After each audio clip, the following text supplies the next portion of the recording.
Oh, I'm not sure if I should bow down, merely salute, or simply say welcome to the Dean of Talk Radio, Barry Farber. Good afternoon, sir. How are you? Simon, welcome to yourself. I can tell by your accent that your English is too good to be an American, so I'll welcome you. Well, I am indeed an American, a very proud and patriotic one these days, but you are right, I was not born here. You are correct. 55 years on the air, Barry. That's quite some record, isn't it? Well, look, a guy will do anything when he's hungry, even talk on the radio. It is not quite a record, but it's a pretty good average. Yeah, that's not bad.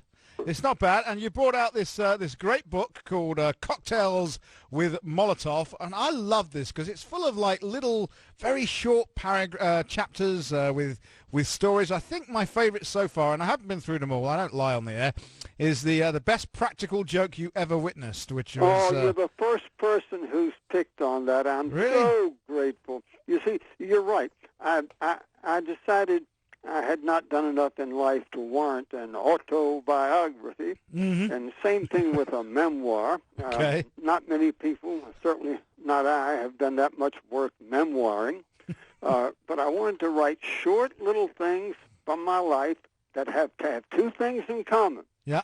They've got to be totally true and somewhat unbelievable. Yes. Totally true and somewhat unbelievable. I'm so glad you picked up on this. It is. I think it's the best practical joke ever. It's wonderful. Shall I just go ahead? Absolutely. You tell that story. Absolutely. Okay, good.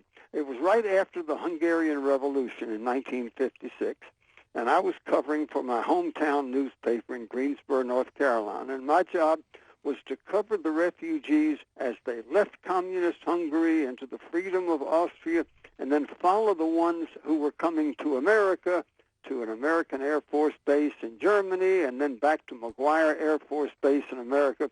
And then I followed the ones who were coming down to my own hometown for resettlement down there. Well, in Munich, what I wanted to find somebody about my age, in his 20s, who could speak English, because Hungarian is a very difficult language, and I had no background with it. So I found him in my age, and like he was Jewish, and he was blonde. Matter of fact, his name Sirka means blonde. He, as we used to say in those days, he didn't look Jewish. Today there's so much intermarriage, that phrase has sort of been forgotten. Sure. But he was Aryan looking. I mean, he could have been on Hitler's recruiting poster for crying out loud. So he was living with two Hungarian juvenile delinquents who had escaped Hungary. Okay. And even though I didn't understand Hungarian, I said to him, George, something tells me that every other word these guys say is a dirty word. Am I right? He said, no, you're wrong. 2 out of every 3. They're very vulgar and very anti-Jewish. Now, there was an Orthodox Jew, Abraham. How he survived, nobody knew, but he ran a kosher kitchen in the basement of this American Air Force base in Munich for the Hungarian Jews who ate according to the kosher laws. So George figured out how to fix these guys. They were young Nazis, and we wanted to play a good trick on it. It was all George's doing. I had nothing to do with this until it was over. Okay. Like a boxer, George didn't make the first move. He waited, and he knew they were going to point to me and say, who's he? And sure enough, one of them did one day. Who's that guy pointing to me? And George said, don't you know? They said, no.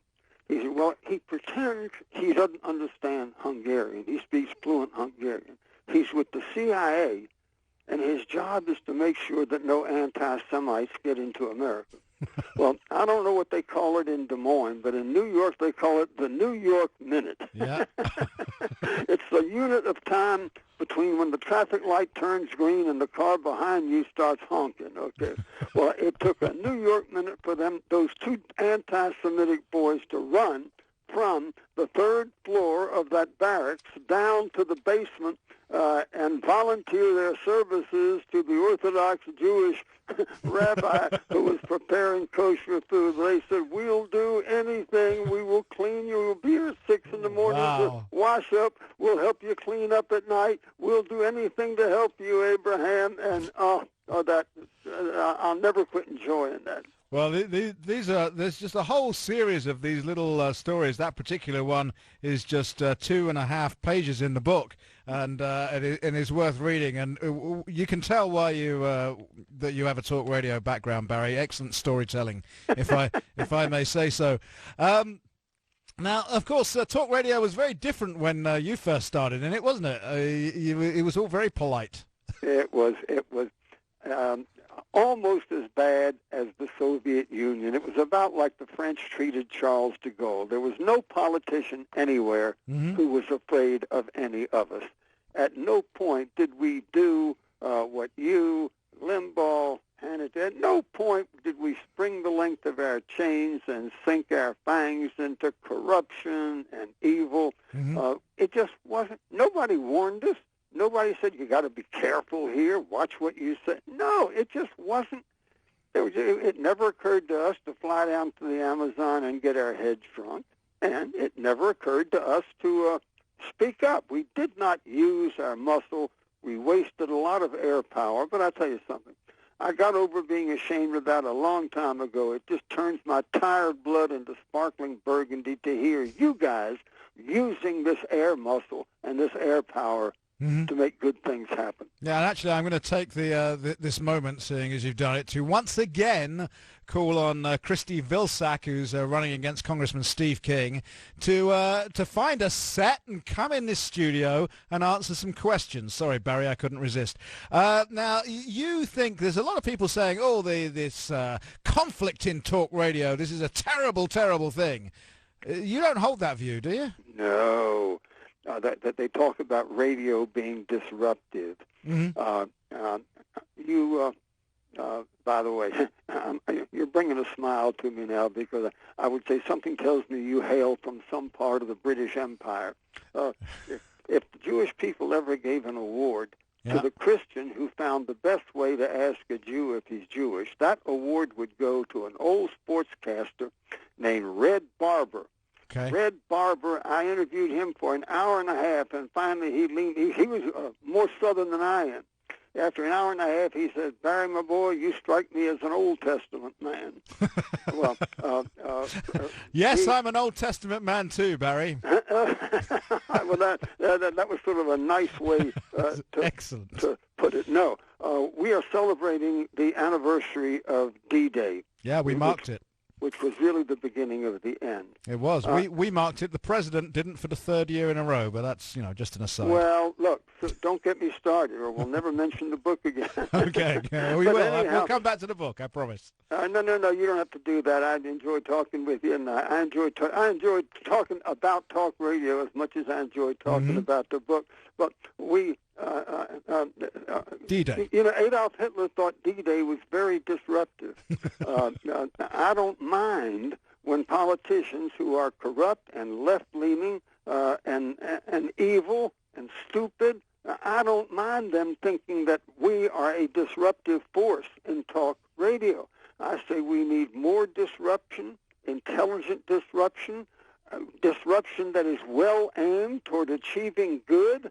Let us learn how to disrupt constructively so that we can get rid of the corruption and the stupidity and the evil. You all have shown you know how to do it, but having been from the talk show generation that did very little or nothing, it turns tired blood into sparkling burgundy to see you guys doing everything. We're talking to Barry Farber, the Dean of American Talk Radio. He's got a book out. It's called Cocktails with Molotov. And as a radio guy, he's going to understand that I'm going to take 60 seconds to do traffic and weather, and then we're going to be right back to our interview. If you want to join that conversation, you can at 284-1040, 800-469-4295. But right now, let's get some traffic and weather with Jim Brown. Jim?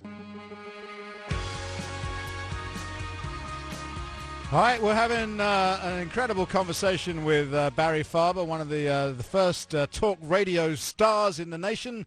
Rush Limbaugh has very nice things to say about you, Barry, as does Sean Hannity. And you were just been voted in the top 10 all-time best talk radio hosts. How about that?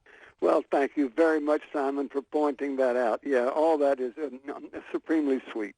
Well, and all true, we should point out. Somewhere along the way, you figured out how to learn 26 foreign languages. Well, we have a language club that we started in the 1980s, and we warn everybody who comes to us that if anybody asks you how many languages do you speak, it's dangerous to answer with a digit higher than one. The safest answer is I speak one language, my own.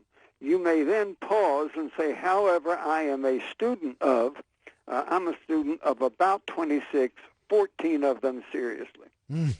There you go. Well, listen, I speak enough French to order coffee and a sandwich on a Paris in a Paris cafe. You are way ahead. You are way ahead of your American brothers and sisters then. And if I spent a week in Israel, I would be able to speak quite a lot of Hebrew. I'd have to spend a week there to get it back again, because I used to be fluent. Really? But that was a long time ago. Well, I lived there for a year. Worked on the Jerusalem Post. Was no kidding. My first gig. Yeah. Oh, fantastic! May I just tell you my short little Hebrew story from the book? Sure. I was going to ask you what your favorite story was, but you can go to the Hebrew one. All right. Well, this one is just irresistibly appropriate. Mm-hmm. I was in an elevator in my apartment, and there was a man. I don't speak Hebrew, but I recognize it. I know the prayers. Mm-hmm. And he was talking to his dog, and I said, "Is that Hebrew?" And he said, "Yes." And I said, "Teach me some dog Hebrew." And he taught me a few words. Bohena, letayel. You have to know the gender of a dog before you tell it to quit biting you in yes, Hebrew. Indeed. So he taught me a few phrases, and then we got to my floor, and that was the end of it. 3 weeks later, I was back on that same elevator, and it was the same dog, but with a different person. Yeah. And that dog looked up at me as if to say, "Okay, dude, what do you remember?" And I only remembered one word, but I forgot what that meant. But I said, "What can I lose?" And I looked at him, and I said to the dog, "Shev." And the dog sat down. Exactly. And I remembered Shev means sit. Yes. Now, a lot of Jewish boys learn Hebrew from the rabbi. Yeah. There are many, more than you would suspect, who learn Hebrew from Catholic priests who are schooled in biblical languages. But I'm the only Jewish boy I know who had to depend for the meaning of a Hebrew word on an Israeli dog. There you go. That's a fantastic story. I learned from a girlfriend. So there you go. Long-haired dictionary, best way. Excellent. So what is your favorite story in the book, Barry? Well, I'm afraid it's about my friend Charlie Fawcett. It's not just a story. It's meeting him on the Austro-Hungarian border. He was the biggest hero on the border. I saw him signing pictures of himself in the Red Cross camp on the border town perimeter, Andau. You've heard of the bridge at Andau. And this guy was signing pictures of himself on horseback for the Austrian and German nurses. And I said to one of them, "Who's that guy?" And she said, "He's the bravest man on the border. The rest of you help the refugees when they cross the border canal. He goes into Hungary at night with a flashlight and a sandwich and finds children who got separated from the group as they fled communist Hungary, and he comes back the next morning with the child." So I said, "Wow." So I went up and chatted with him. 32 years later, I had a radio show, and I got a call from a charity. They were helping Afghanistan. This was when Afghanistan was invaded by the Soviet Union. And this man said, "Mr. Farber, we'd like you to interview one of our field workers. He's just back from Afghanistan. He was traveling with the freedom fighters. His name is Charles Fawcett." I said, "That's got to be my Charles Fawcett." I said, "I want him on tonight." Sure. So he came on that night, and he didn't remember me, but I remembered him. And we intertwined like long-lost lizards and became great friends, and I learned so much about him.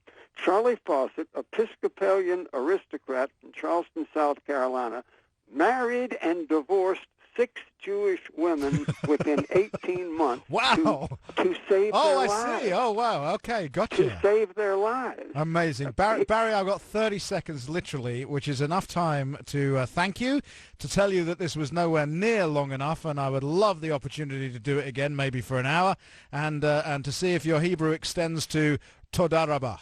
Todanaba, Bavakasha, Leitro. Thank you very Wow. much. Thank you so much. Tweet out. Tov. Thank you. We're going to tweet out where people can get the book. We're going to stick it on the blog. Barry Farber, Cocktails with Molotov. All good bookstores and WorldNet Daily. Thank you so much, sir. Thank you, Simon. It's been a I've genuine loved it. genuine Thank honor. you. Thank you very much. There he goes. That is a genuine honor. Andrew and I had a blast with that. I hope you did too. Time for some more Jim Brown. This is News Radio 1040 WHO.